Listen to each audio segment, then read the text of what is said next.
আল্লাহর নবী মুহাম্মদ রাসূলুল্লাহ সাল্লাল্লাহু আলাইহি ওয়াসাল্লাম ইতিম হয়ে গেলেন। তায়েফ থেকে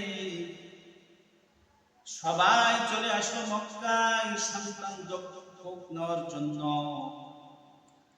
সবাই মুহাম্মদ সাল্লাল্লাহু আলাইহি ওয়াসাল্লামকে দেখতেছে, দেখে সবার অন্তরে কলিজার ভিতরে একটি মায়া, একটি মহব্বত তৈরি হয়ে যাচ্ছে। কিন্তু মুহাম্মদ সাল্লাল্লাহু আলাইহি ওয়াসাল্লাম যেহেতু গরীব, এই জন্য মুহাম্মদ সাল্লাল্লাহু আলাইহি ওয়াসাল্লামকে কেউ নিচ্ছেন না। সবাই মুহাম্মদ সাল্লাল্লাহু আলাইহি ওয়াসাল্লামকে দেখে সবাই নিজ নিজ ধনী ব্যক্তিদেরকে নিয়ে চলে গেলেন।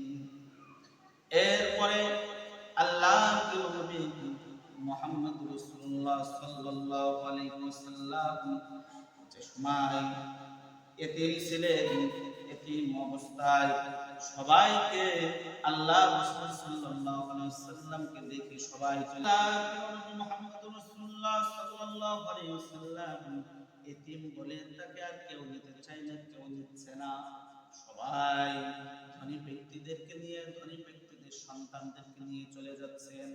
শেষে আসলেন হালিমাতুস সাদিয়া।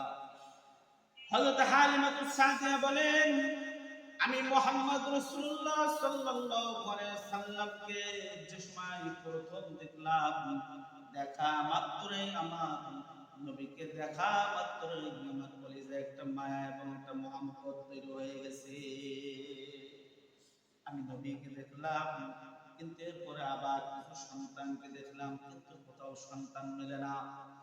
এই জন্য আমি আবার আমার স্বামীর সাথে পরামর্শ করলাম। পরামর্শ করার পরে আমি শেষ পর্যন্ত মুহাম্মদ সাল্লাল্লাহু আলাইহি ওয়াসাল্লামকে নিলাম। হে পৃথিবীর মানুষ শুনে নাও, আমি মুহাম্মদ সাল্লাল্লাহু আলাইহি ওয়াসাল্লামকে নেওয়ার পরে যে সময় কোলে নিয়ে আমি যে সওয়ারির উপর উঠলাম, আমি সবার শেষে ছিলাম। সবাই আমার অনেক আগে সওয়ারি দিয়ে চলে গেছেন, আমি সবার শেষে ছিলাম।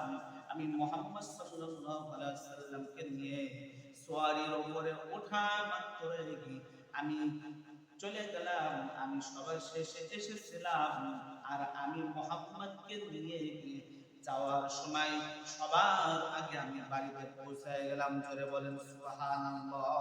আমি বাড়িতে পৌঁছায় গেলাম। পিছন দিক থেকে আমার বান্ধবীরা আমাকে ডাক দিচ্ছে, এ হালিমা, হালিমা, কি ব্যাপার? তুমি কি তোমার সওয়ারিটাকে তুমি তোমার সওয়ারিটাকে তুমি পানিতে ফেলছো নাকি? যাওয়ার সময় তুমি আমাদের সবাই শেষে গেছো, আর এখন আমাদের সবাই শেষে তুমি রওনা দিয়ে আমাদের আগে পৌঁছাই যাচ্ছ, আমাদের আগে চলে যাচ্ছ, কারণটা কি? হযরত হালিমাতুস সাদিয়া বলেন, হে বান্ধবীরা, না না না, আমি আমার সওয়ারিটা পাল্টাই না, আমি আমার আগে সেই সওয়ারিটাই নিয়ে যাইতেছি।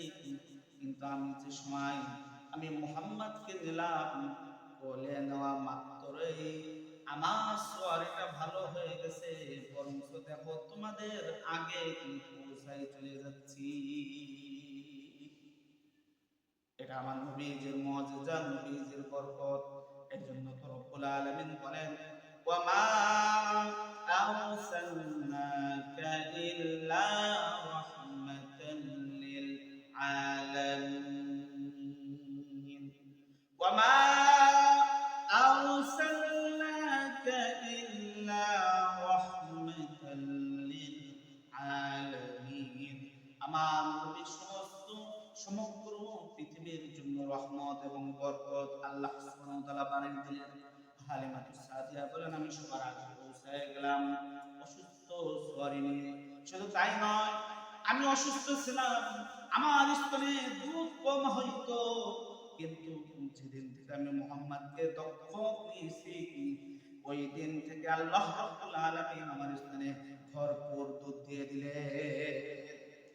শুধু তাই নয়, পৃথিবীর মুসলমান শুনে নাও, ছোট অবস্থায় সন্তান দুধ পান করার ক্ষেত্রে একটা আরেকটা তোমরা শুনে নাও, মুহাম্মদ যে দুধ প্রথম যে স্তন, যে পাশের স্তনটায় তিনি খাইতেন, ওই স্তন ছাড়া অন্য কোন স্তনে কোনদিন হাত দেয় না। আল্লাহ সুবহানাহু ওয়া তাআলা আমার নবীকে নিজ হাতে নিজ কুদরতে আমার নবীকে বাঁচাইছেন। শুধু তাই নয়, আমার নবী হযরত মুহাম্মদ মুস্তাফা সাল্লাল্লাহু আলাইহি ওয়াসাল্লাম যে সময় চলতেন, হালিমাতুস সাদিয়া বলেন, আমি লক্ষ্য করে দেখেছি টানা রোদ্দুরের ভিতরে, অনেক রোদ্দুরের ভিতরে সবাই বলে সবার মাথার উপরে রোদ্দুর থাকে, মুহাম্মদ যেখান দিয়ে হাঁটাহাঁটি করে তার মাথার উপর দিয়ে এক খণ্ড ছায়া, এক খণ্ড মেঘ তার মাথার উপরে ছায়া দান করেন। সুবহানাল্লাহ, আল্লাহু আকবার। আমার নবী মুহাম্মদ রাসূলুল্লাহ সাল্লাল্লাহু আলাইহি ওয়াসাল্লামকে আল্লাহ সুবহানাহু ওয়া তাআলা এমন ভাবে বরকতময় দান করেছেন, কোন ব্যবসায় দিলে আল্লাহ রাব্বুল আলামিন লাভ তো দিতেন, বরঞ্চ লাভের আরো দ্বিগুণ পর্যন্ত লাভ দিয়ে দিতেন।